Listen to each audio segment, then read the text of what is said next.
Welcome to Soul Unedited. I'm your host, Vanessa, a trained intuitive with a crazy curiosity for all things Source and all that Source has created, including us. This podcast is about aligning with your true self. Your true self is who you are before the world got its hands on you, before others' opinions, cultural conditioning, and the inaccurate conclusions you drew as a kid became your belief system, the things that we've been told on repeat that do not align with our inherent value and joy. So come with me on this journey of soul remembrance, of aligning with the core of who you really are, to unravel the old patterns and programming that no longer serve you, upgrade your consciousness, master your emotions, and flow with the power of your endless potential. Hi, and welcome to Soul Unedited. I'm Vanessa, and I'll be your host today, and probably most days. And it's interesting, the topic that my higher self wanted me to start out with, which has to do with self-image and how I have made the journey back to seeing myself as inherently beautiful, to the point where I had to ask Source, am I ugly or am I beautiful? And Source can be, whichever higher power you believe in, God, the universe, a ladybug with blue polka dots and white makeup. It doesn't really matter as long as you have that belief in a higher power. That's where all of life began, or where all of light comes from. And my higher self reminded me of an era in my life, and it was multiple years, so that's why I call it an era, that I couldn't even look in a mirror. I had cystic acne in junior high that got pretty inflamed.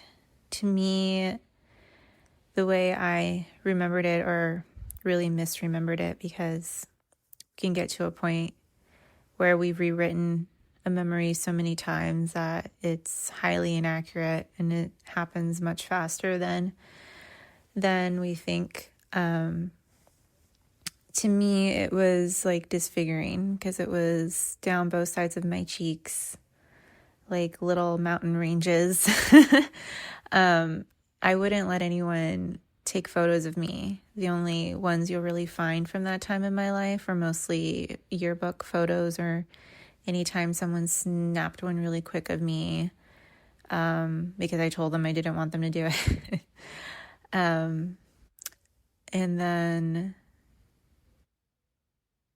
I would get dressed in the dark. I'd even put on makeup in the dark, which is kind of a skill if you really think about it, because what I would do actually is, we had a bathroom that was like a windowless bathroom, and there was another room. The door to the bathroom would open to a hallway, and down that hallway was another room where there was like a big window. And so the whole hallway would be illuminated, and then I could get ready like at the edge of, like, next to the door, with the door open, with the mirror, look in the mirror, and I could put on my makeup that way. That's how I used to do my makeup. And I feel like the reason my higher self wanted me to start with that story is because it's been, 25 years now, of believing that because of this disfiguration of my face, of acne scars and large pores and all the other kinds of things that I would never really realize fully what it meant to be loved. There would always be a part of me that I just had to kind of live with, kind of ignore, and just accept that this is how it's always going to be. I'm never going to be hot. I'm never going to be beautiful, pretty. I mean, the whole like beauty is in the eye of the beholder. Like, cool. Someone will really love me for my heart. Someone will really love me for my brilliance. And there are even times where I even got ashamed of that because of being called a know-it-all or sharing something with someone, and then they would kind of like be very dismissive or ask like, what's your point? And then of course, like lots of societal reasons why, like it's always like the nerd never really wins. It wasn't until like pretty recently where nerds have kind of become cool, kind of become sexy because they're rich.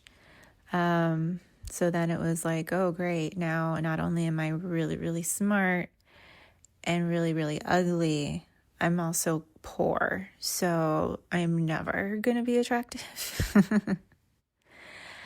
And what was kind of crazy is I learned about this law of the universe called the law of reflections. And one of my favorite teachers, the way he describes this is if you stand in a mirror and you want that mirror, the reflection in the mirror to wave at you, what do you have to do? You have to wave. If you want the mirror to smile at you, what do you have to do? Smile. If you want that reflection to stop yelling at you and criticizing you, what do you have to do? Stop yelling and criticizing yourself. Like,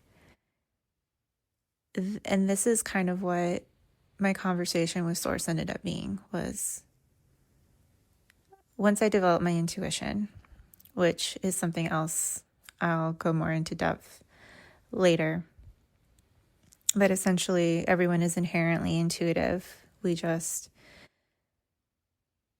allow ourselves to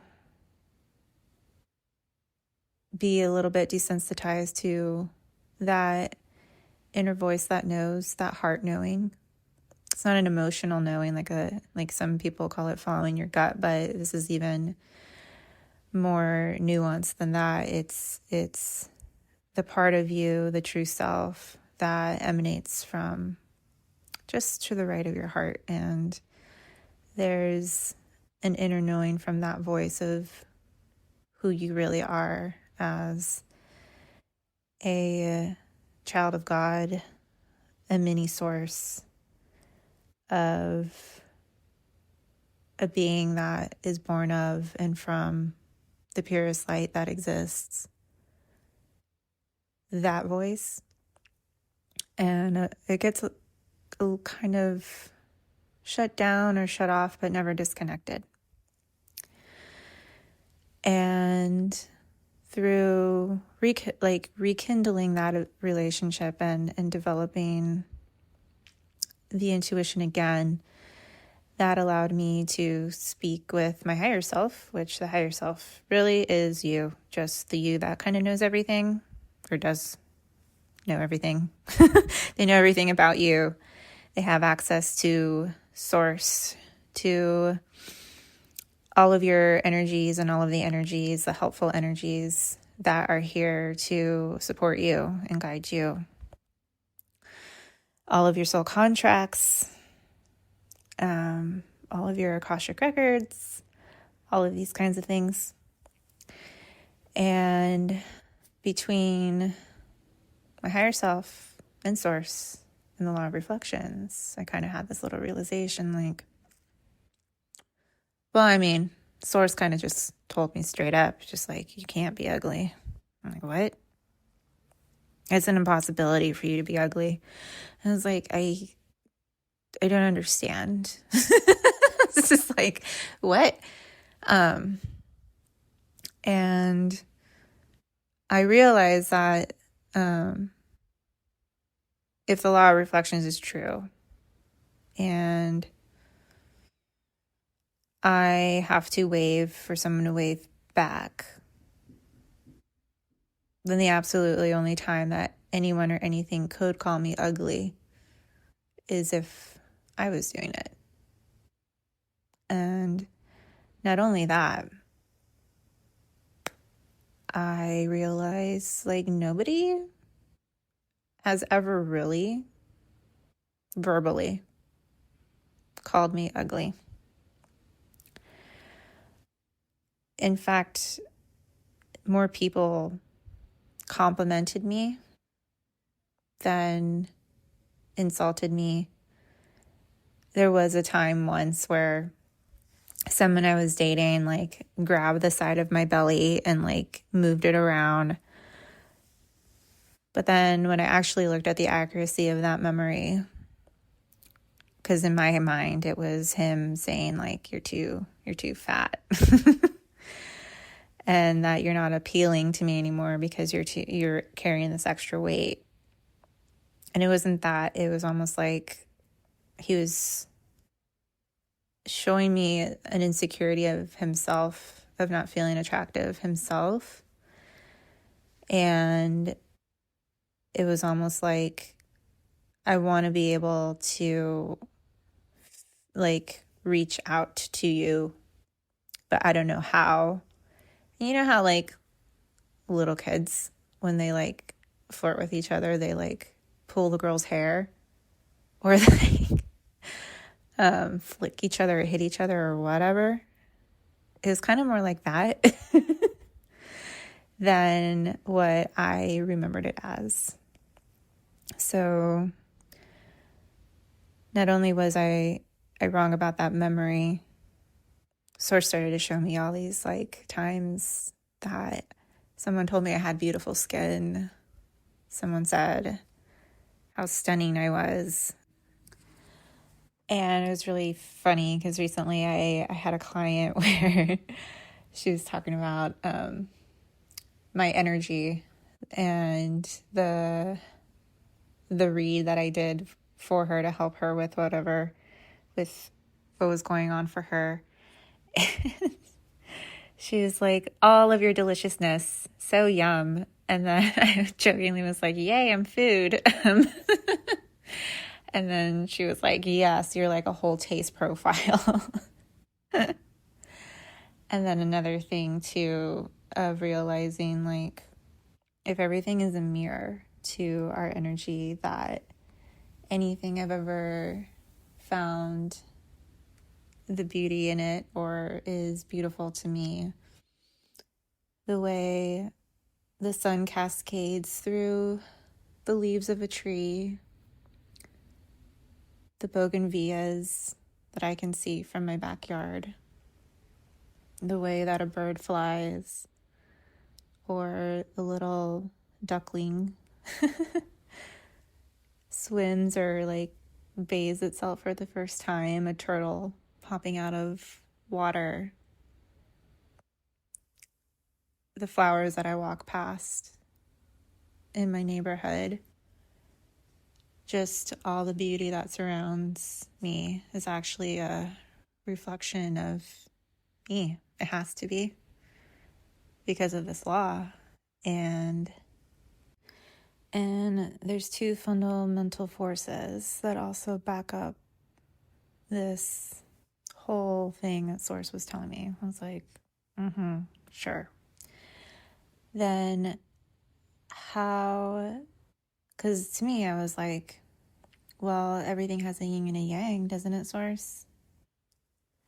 has to have a complementary energy. So if I'm beautiful, doesn't that mean I also have to be ugly?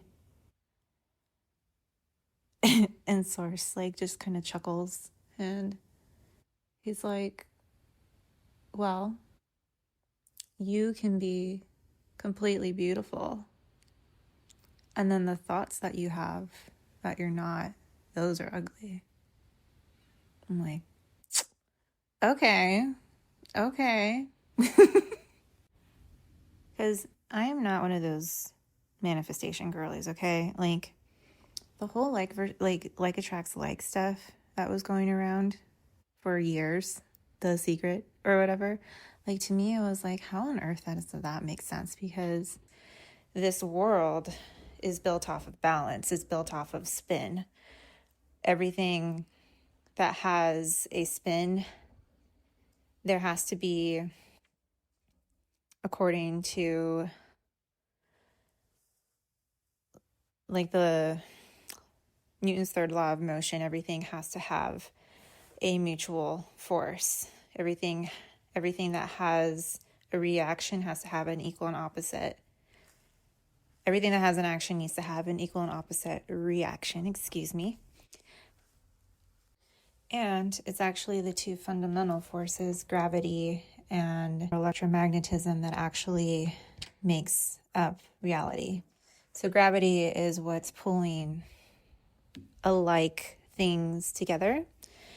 The center of matter of one object and the center of matter of another object. It's all made up of the same subatomic particles. So when we talk about gravity, that is when we see that law that they were trying to describe before in the spiritual world and just didn't do a very complete job of it, is why like attracts like. But electromagnetism, which we're also made of electricity, our heart emits an electromagnetic field. This is what's actually giving directions to matter of what to do, where to go, but we don't actually understand it at enough of a fundamental level to see that everything is everything. Everything is everything is another universal law called the law of all.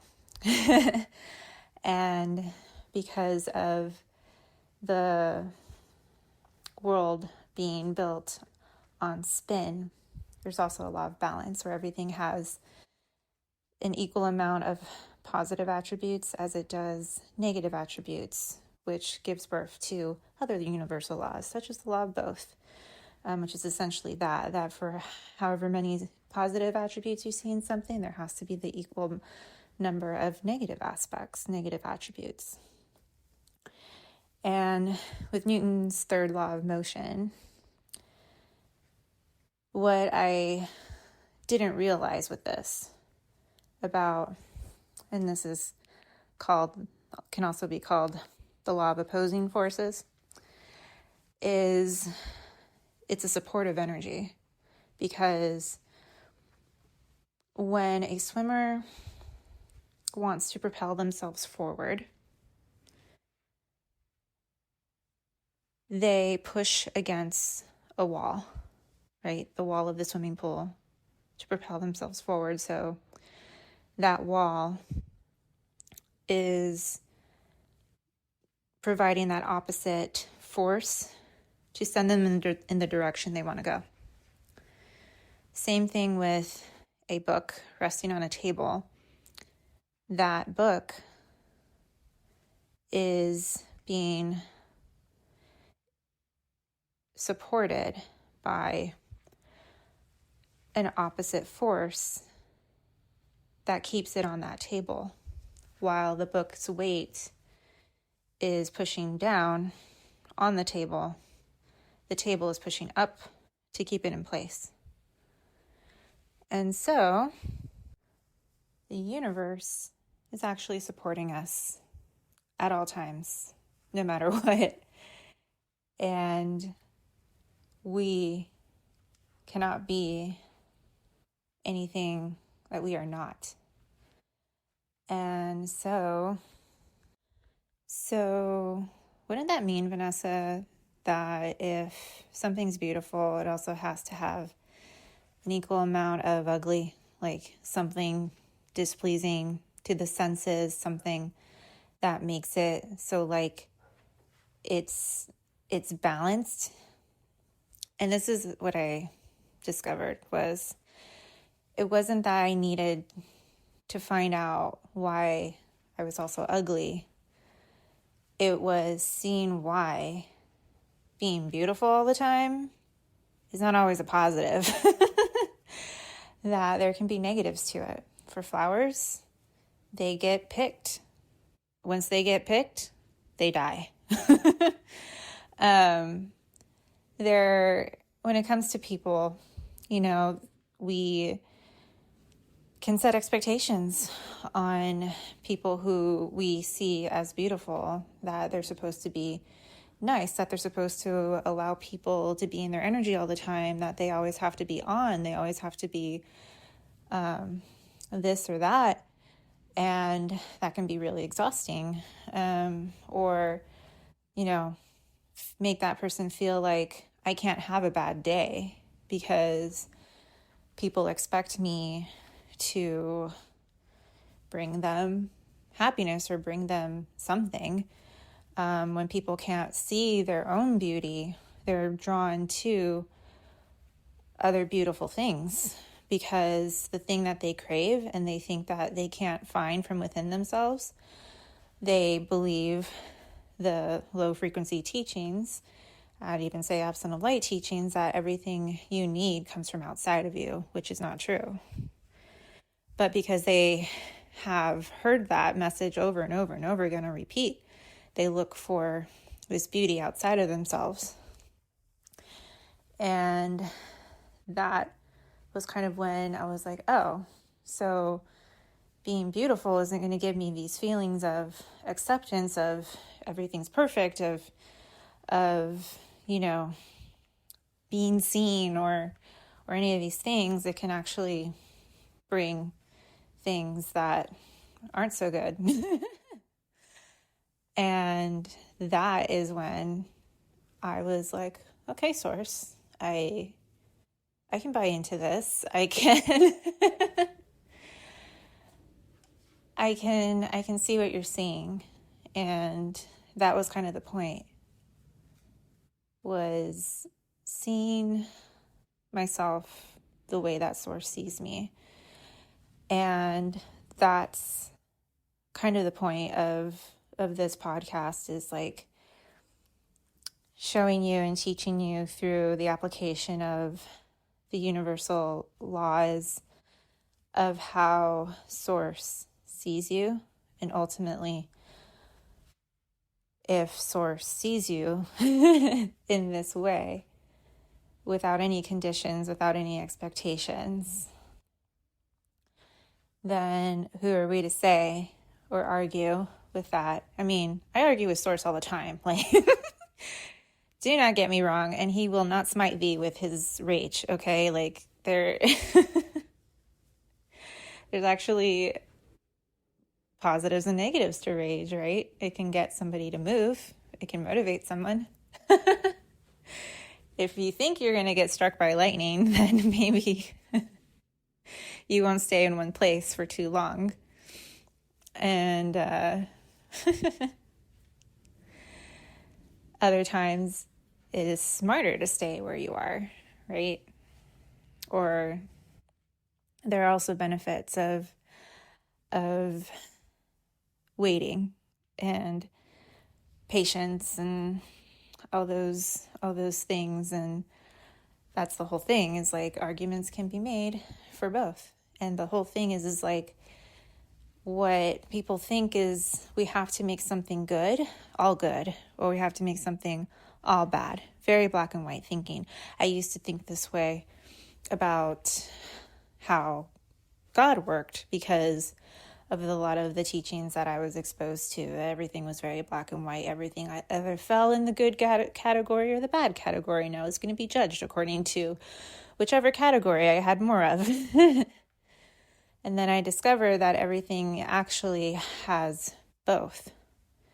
And we get to carry both, because that's another thing. In the process of trying to find negatives in the positives and positives in the negatives, we think we have to neutralize the good things in our lives, or see the bad things in our lives as only good now. No, that's also black and white thinking of like we just switch from black to white. We switch from white to black. No. We hold both, because when you hold what's good about a thing and still hold it, you have a reservoir of good and a reservoir of bad, and you fill both of them up to their very top. You have two full reservoirs, not just one. And we don't have to move the water from one to the other. We get to just add more water. And it also shows how that reflects Source's energy. Source is always expanding. So we see that in our world, where yes, energy cannot be created or destroyed, but energy is also always expanding. Space is expanding. Light is still reaching the outskirts of what we're able to measure, and it keeps going. And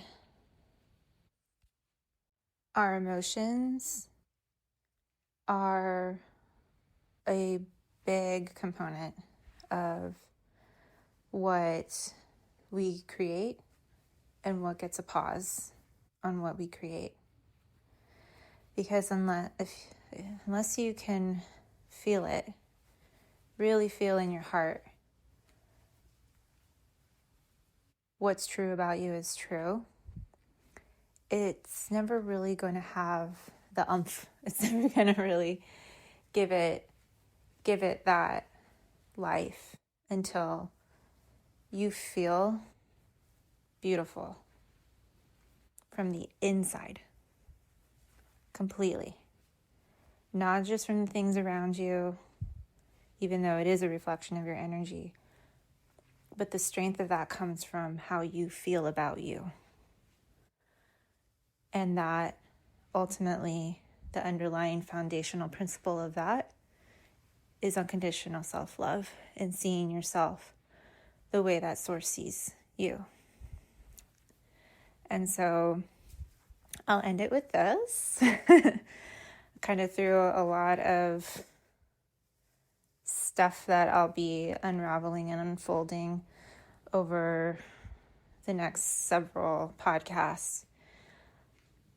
And everything stems from one of two places: from love or a lack of love, every emotion. And if it's not of love, it's not of Source. It's not of your energy. It's a signal that you've fallen out of love with yourself. So in that way, it's a very good thing. Because you being out of true love with yourself is not okay. It's really not. And this is why being human is such a blessing, because we have these emotions to teach us. We have these emotions to show us how creation works, how manifestation works, because what is the thing that is used to describe God, the universe, Source, where we all come from? Unconditional love. And any type of conditional love also comes from a lack of love. And this universe is here to support us in getting us back in alignment with unconditional love, with who we truly are at our core, which is the same as Source, unconditional love. So thank you so much for listening to this episode. You could have been doing something else, listening to something else. And I really appreciate your time being here and letting me share part of my story with you and continue to share those stories with you, as well as my favorite person being to talk about Source and all of the universal laws of this realm. So I'll talk to you again soon. Take care. And Source wants you to know. Tell them I love them.